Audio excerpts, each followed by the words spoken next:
Canvas, it's Katie. Welcome back. We're inside this week because this week we are celebrating Donald Duck Week. Now, of course, Donald Duck is a very important character, but we are going to take this opportunity to celebrate all of duck kind, as I think Donald would want.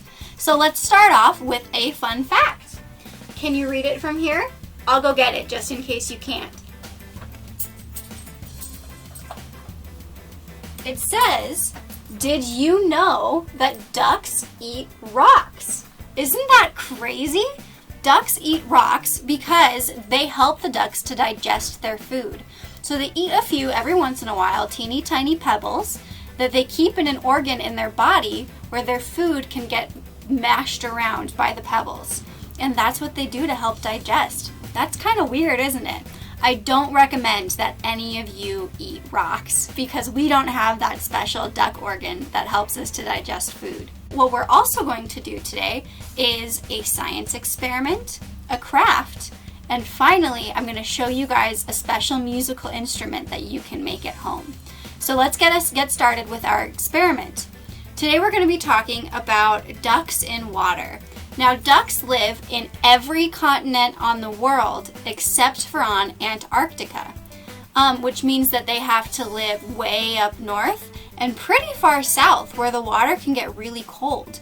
They live in Canada, where sometimes they have to swim around in icy, snowy water. So how do you think they stay warm? Well, the answer is their feathers. Ducks have very special feathers that lock together to keep out water. And also, when ducks clean their feathers with their beaks, have you ever seen a duck do that? It's called preening. When ducks preen, they release a special kind of oil. Does your hair ever get oily after a few days of not washing it? Mine does. So when ducks preen, their feathers, their skin releases a certain kind of oil, kind of like when you have oily hair, and that oil helps their feathers keep water away. So we're going to see how that works today. Here I've got two little ducks. This duck we're going to put oil on, and this duck we are not going to put oil on. So let's see. What do you guys think will happen if I put oil on this? I'm just going to move it around with my paintbrush. We don't need any extra oil. So there we go. We have one duck that has oil, just like the ducks that preen their feathers, and one duck that doesn't have oil. Now here I have a squirt bottle. What do you think will happen when I squirt both of the ducks? Which duck do you think will get wetter faster? Here we go. Make your hypothesis. Which duck is going to stay dry and which duck is going to get wet? Okay, here we go.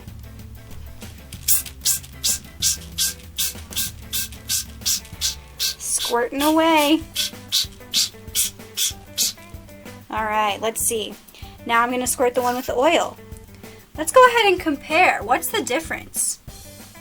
Do you see all the water droplets on this? What happens when I move it?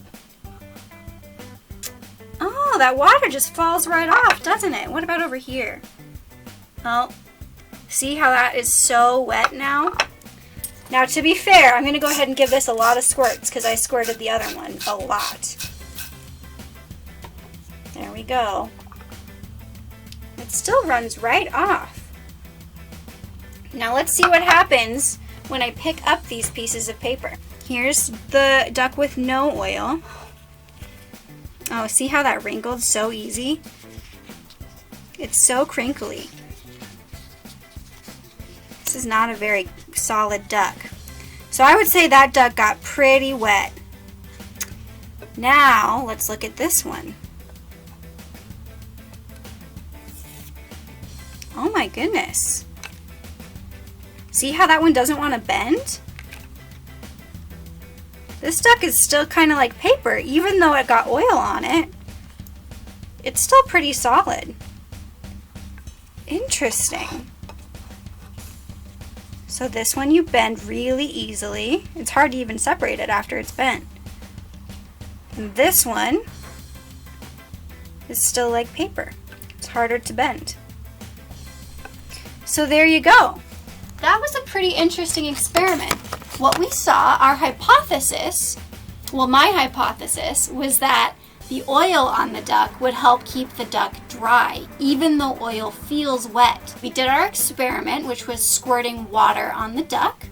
And our data, our observation, was that one duck had little watery beads that rolled right off of it, the oily duck. And the duck without oil just got soaked right away. None of the water beads formed, and so the water just soaked right into the paper. And our conclusion is that the duck with the oil stayed more dry. Isn't that interesting? So the duck's bodies help protect them from the cold water by creating their own oil.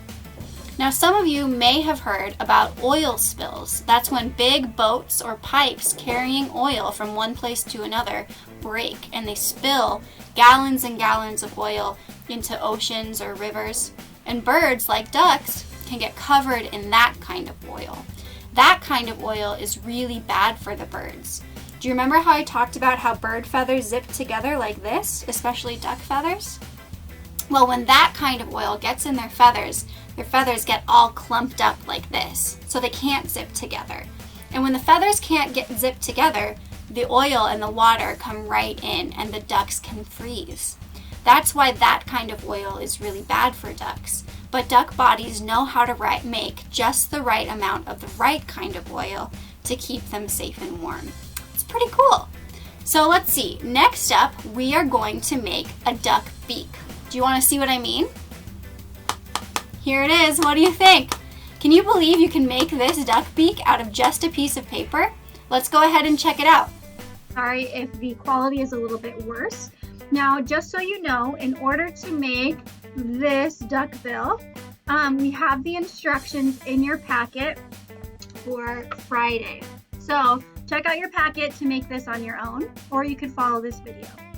Now, the first step is to fold the paper in half, hamburger style, just like this. And once that's done, you're going to fold it in half again.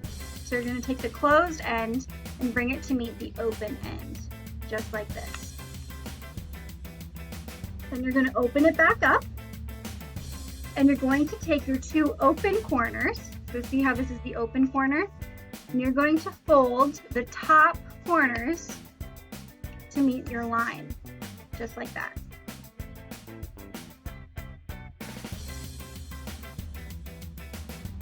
There we go. Then what you're going to do is fold this up. So again, just the top flap, you're going to fold it up like that. There we go. So you have a nice trapezoid shape here. Okay. Then your next step is to turn your paper over. So you don't have any folds yet on this side. What you're going to do is you're going to fold all four corners into the middle line. 1, 2,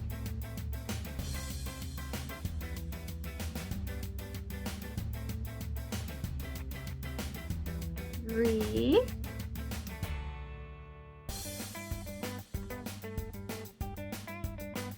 4. All right, I've folded all four corners into the middle line. Now what I'm going to do is fold the bottom half up to the top. So just like on this side, how I'd folded that side up, I'm going to fold this side. Just like that. Now it's time to find my middle. So what I'm going to do is I'm going to take my trapezoid. I'm going to fold it in the middle right there. So you can see I have a little bit of a fold, and I'm going to take a pair of scissors and just cut a teeny tiny little slot right there. And this is the trickiest part. You might need help from your parents with this part. I'm going to fold a little bit up from the slot to the corner. I'm going to do the same thing on this side. There we go. Turn your paper over and do the same thing again.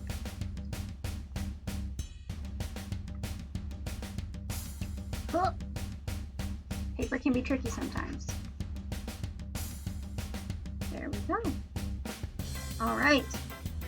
Next step, take your two corners, pinch them together, turn it, and there you go. You have a beautiful bird beak. Quack, quack, quack. All right, guys, welcome back to the last part of this video, how to make a musical instrument. Now, this isn't just any old musical instrument. Because it's Donald Duck Week, we are making a Donald Duck musical instrument. And it is right here. Look how simple this is.